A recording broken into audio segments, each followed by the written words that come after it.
Shalom. Good morning to you.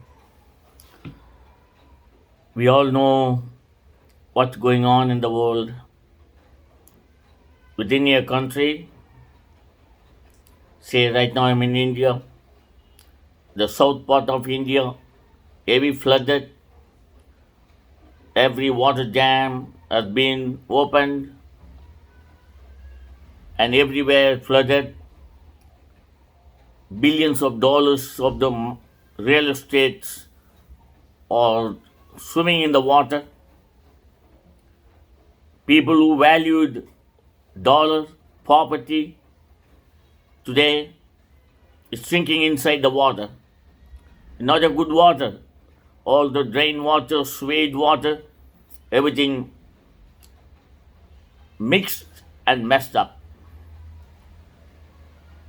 Can anyone stop this rain? No.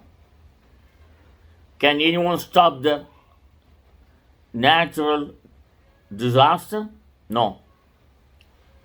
But the God of Abraham and the God of Ibrahim, He is able.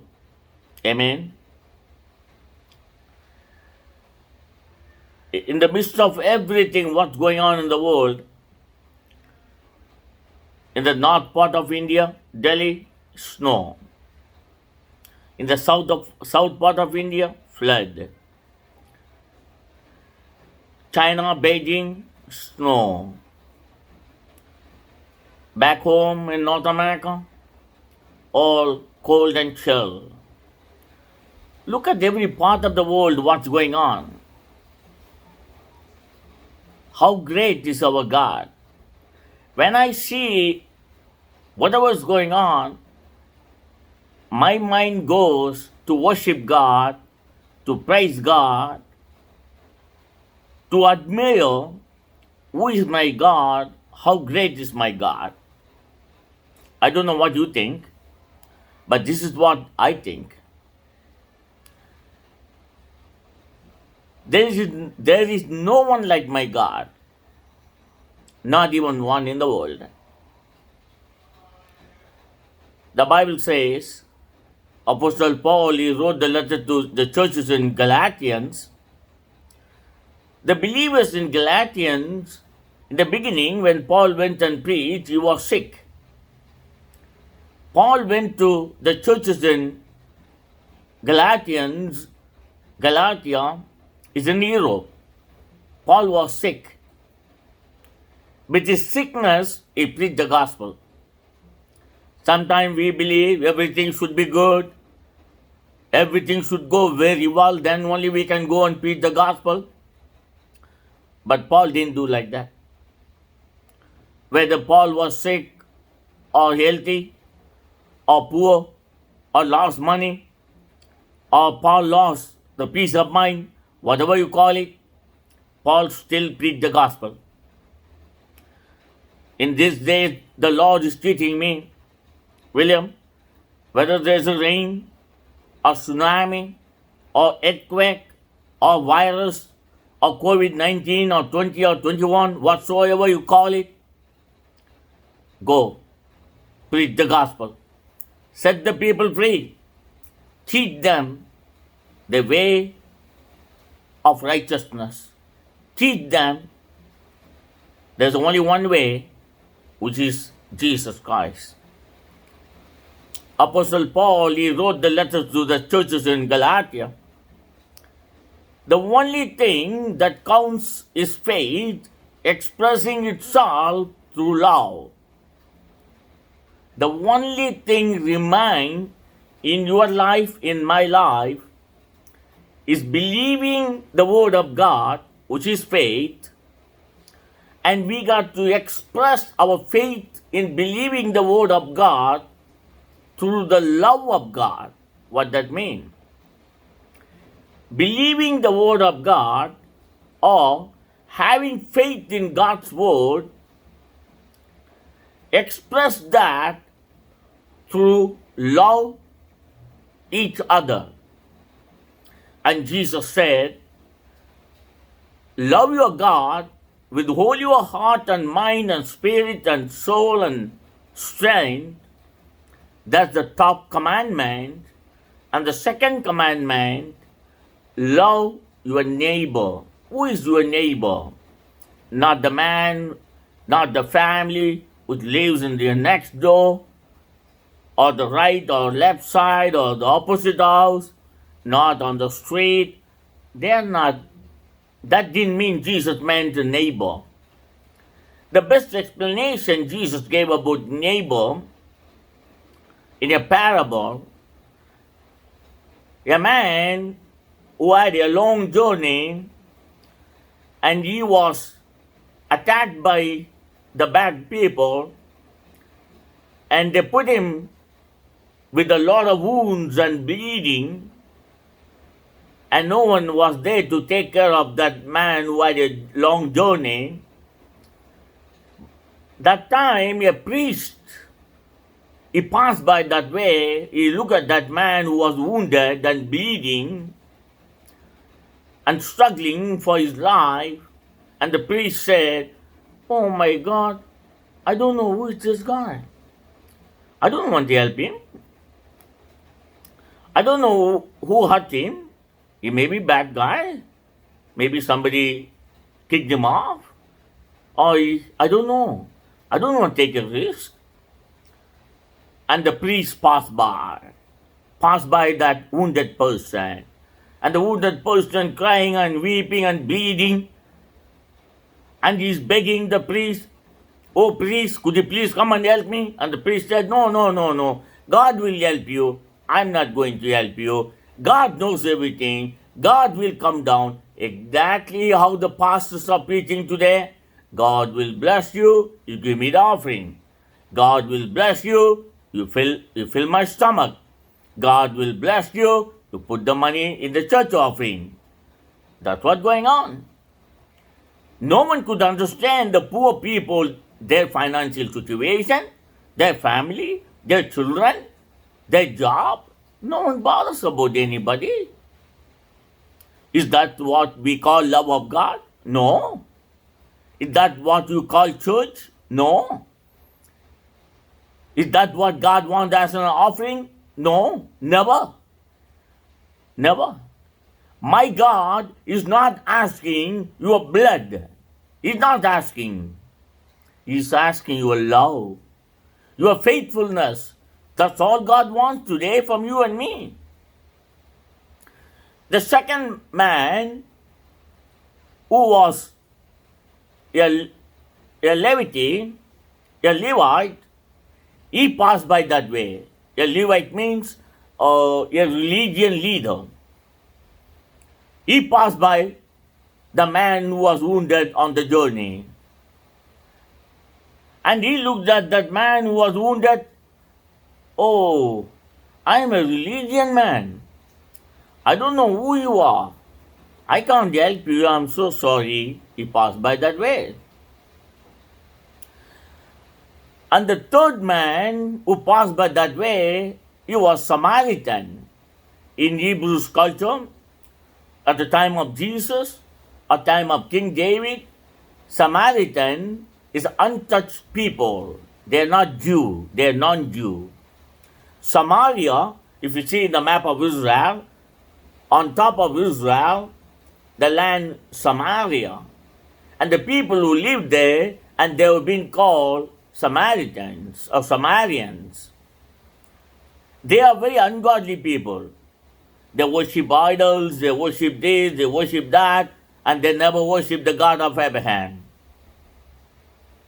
But the people who worship the God of Abraham, which is nothing but the priest, and he didn't have a good heart, a soft heart, a loving heart to help the man who was wounded on his journey. And the man of God, a Levite, who is coming from the Aaron generation, a priesthood family, he didn't have a heart, he didn't have a love on the man who was wounded on the journey. But a Samaritan who didn't know God, the God of Ibrahim, the God of Abraham, the God of Moses, who didn't know the commandment of Moses, and that man he had a pity, mercy, love on the man who was wounded on his journey. He went near to him. He inquired how he was hurt, who wounded him. And the wounded man cried out about all his suffering and pain. And he said, I had a journey, and somebody came and beaten me, took out all my money, all my wallet, everything gone. And they beat me severely. I am dying now. I am bleeding. And the man cried out to a Samaritan man. And the Samaritan man, he showed his love to the wounded person. Not only that, love without action is dead. Samaritan man took that wounded man with the bleeding, and he put him on his donkey, which is the transportation during the time, and he took that wounded man to an hospital, and he put him inside the hospital. He paid the money, and he said to the people who are in the hospital, take care of this man. Here's the money. If you guys happen to spend more money, I will come back again. I will pay you back whatever got to pay. Now take this money. Please treat him well. And I want him to get well soon. And I want him to go back to his home and enjoy the life with his family. And then Jesus said the parable. Then Jesus asked the teachers of the law and the Jews, who is the neighbor to the man who was wounded? And the teachers of the law said, the man who has shown the mercy and the love to an unknown person, a Samaritan, he is the neighbor to the wounded person. And Jesus said, you are right. And Jesus said, likewise, go and do. Apostle Paul says, a Christian faith, believing in the Word of God, which Jesus said, love your neighbors as you love yourself. Neighbors mean not your mom, not your dad, not your grandpa, grandma, auntie, uncle, your wife, your husband, your children. And this love is a commitment love. You must love them. But love your neighbor means someone who don't know, someone you don't know, someone who are suffering, the children of God, without food, without dress. In this rain season, flooded everywhere, people who don't have a house, his house was washed out, his children are sitting on the floor, on the ground, on the water, no food. If you are a Christian, if you are a believer, if you love the Lord, if you believe the Word of God, you must go and feed them and take care of them. That is known as the faith is expressing itself through the love of God. Faith is not speaking in tongues, clapping hands, hallelujah. Just a show to wear the white dress on Sunday. What? For what? Faith is nothing but believe the Word of God, which Jesus said, love your neighbor as you love yourself.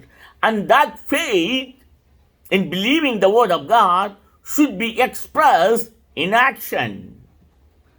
The millions of people live in your city who are poor, hunger, thirsty, many broken family, broken children, many broken women, broken men. Who is going to control them? Who is going to love them? Is it God or you? It's you. God is in the heaven. He saved you and me so that we will go and share the love of God and to those who are suffering. One of my very sad news in my life, in my heart every day, Pentecostal Christian churches, they never ever love others, neighbors, as they love themselves. Last Sunday, I was preaching in a church. I asked the pastor, is that your daughter? The girl was sitting in the first row. He said, yes. Then I saw a lady carrying her baby and walking around because the baby was crying. And I said, is that child your child, pastor? She said, no. Whose child is that? The pastor said, oh, she is my church member. Pastor, will you be able to love your church believer's child exactly as you love your own daughter? He has no answer. He has no answer. If you do the ministry in such a way, your ministry is waste. If you preach without showing the love of God to your neighbor as you love yourself, your preaching is waste. Your teaching is waste. Your Christian life is double waste. Everything waste. And you will not be in the kingdom of God. Don't ever dream about that. My dear children of God, I don't know. In these days, God is asking me to keep on preach about faith in believing the word of God that should be expressed through your love to someone who needs God's love. May the Lord speak to you. May the Lord help you. As you all know, I am stuck, locked down in the flood in India. Some country, I was locked down in COVID-19 situation. Right now in India, I'm locked down in the heavy flood. But in the midst of everything, God makes the way where there is no way. And God's name and God's gospel being preached. I'm very happy about that. I always pray, Father, may your will be done, your kingdom come, your will be done in every day in my life. This weekend, I'm preaching one of the biggest church in the city. I even don't know the name of the place where I'm going to preach. And Saturday is a fasting prayer, the whole day, morning to afternoon. I have a 2 sections to preach. Sunday morning, 5 a.m., one service. Indian time, 7 a.m., one service. 9 a.m., another service. I'm not sure Sunday evening also I got to preach there or not. Sunday, 3 services I got to preach. Saturday, more than 2 sections fasting prayer and praying for many families and the people and the pastors. I want all of you to remember me in your prayers so that the will of God shall be taken place in this mission trip God asked me to do in Southeast Asia, Middle East, and Africa. God be with you. Pray for those millions of people affected in the rain in India.